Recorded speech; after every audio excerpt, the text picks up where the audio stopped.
रामचरितमानस में श्री राम ने कहा कि उनका नाम तो केवल 2 अक्षरों से बना है, पर परशुराम के साथ होने से परशुराम का नाम उनसे भी बड़ा है। सनातन धर्म में भगवान परशुराम को जगत के पालनहार भगवान विष्णु का श्रेष्ठ अवतार माना जाता है।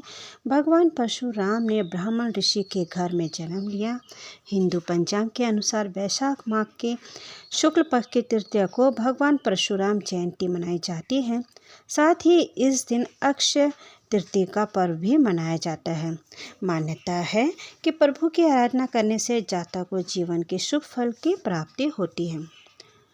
भगवान परशुराम एक हाथ में शस्त्र और दूसरे हाथ में शास्त्र धारण करते हैं।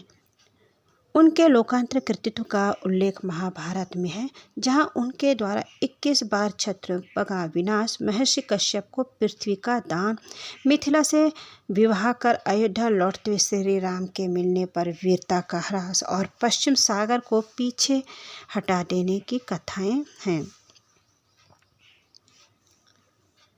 श्री रामचरितमानस में श्री राम ने कहा कि उनका नाम तो केवल 2 अक्षरों से बना है, मगर परशुराम के साथ होने से परशुराम का नाम उनसे भी बड़ा है।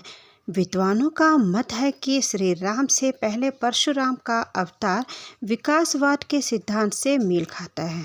वराह पुराण में यह भी वर्णन किया है कि परशुराम की पूजा करने से धन की प्राप्ति होती है।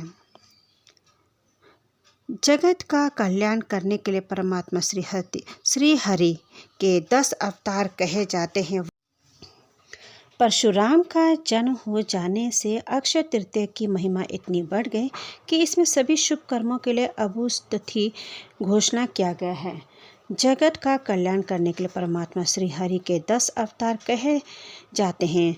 वराह पुराण ने मत्स्य, कूर्म, वराह, नरसिंह, वामन, परशुराम, दशरथी, श्री राम, श्री कृष्ण, बुद्ध एवं कल के अवतार बताए हैं। ज्योतिष शास्त्र में राम शब्द गणित के 3 अंक का प्रतीक है। वहाँ 3 संख्या बताने के लिए बहुधा राम शब्द लिखा जाता है, जिनका संबंध 3 राम, परशुराम, श्री राम और बलराम से है। सनातन संस्कृति में 8 चिरंजीव का उल्लेख है। ये हैं अश्वत्थामा, बलि, व्यास, हनुमान जी, विभीषण, कृपाचार्य, परशुराम और मार्कंडेय महर्षि। लंबी आयु की कामना के लिए इनकी पूजा की जाती है। दीर्घ जीवन धारण करने से ही परशुराम की भेंट रामायण में श्री राम से होती है और महाभारत में वे पितामह भीष्म के विद्या गुरु भी थे। परशुराम के शौर्य की सीमा शत्रुकुल के क्षय तक, यश की सीमा संपूर्ण ब्राह्मण तक, त्याग की सीमा जीती हुई धरती को निस्वार्थ दान करने में और पराक्रम की सीमा वाणी से व्यक्त नहीं की जा सकती। परशुराम ने सहस्त्रबाहु का वध किया था, क्योंकि सहस्त्रबाहु ने उनके पिता जमदग्नि की कामधेनु गाय को चुरा लिया था, उनके आश्रम को नष्ट कर दिया था। परशुराम ने अपने परशु से सहस्त्रबाहु की सभी भुजाओं को काट दिया था और उनका सिर धड़ से अलग कर दिया था। इसलिए उन्होंने अपने पिता का बदला लिया और गाय को वापस ले लिया। परशुराम 4 भाई थे। उनके योद्धा ऋषि विश्वामित्र द्वारा युद्ध प्रशिक्षित किया गया था। विष्णु के 6ठे अवतार भगवान परशुराम के बारे में भविष्यवाणी की गई थी कि वे महान बुराई के समय प्रकट हों। परशुराम जी भीष्म पितामह और अंगराज कर्ण के गुरु रह चुके हैं। परशुराम जी ने अपनी माता का भी वध किया था।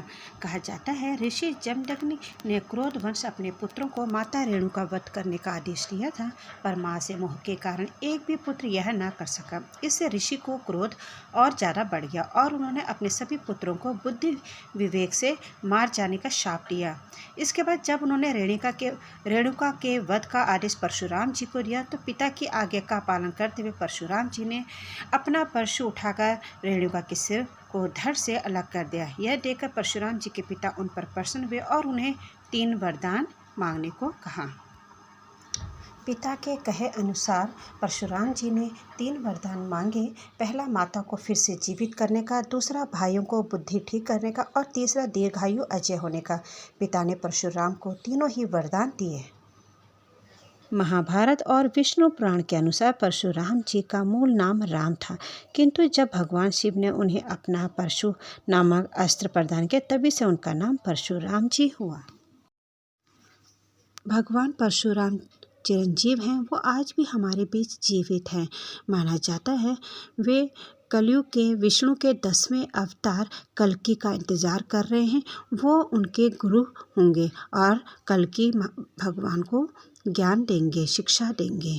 उम्मीद है आपको यह वीडियो पसंद आया होगा। मिलते हैं ऐसे अगले एजुकेशनल मोटिवेशनल वीडियो में। और अगर आपको यह वीडियो पसंद आए तो लाइक शेयर एंड सब्सक्राइब करना ना भूलिएगा। Thank you so much.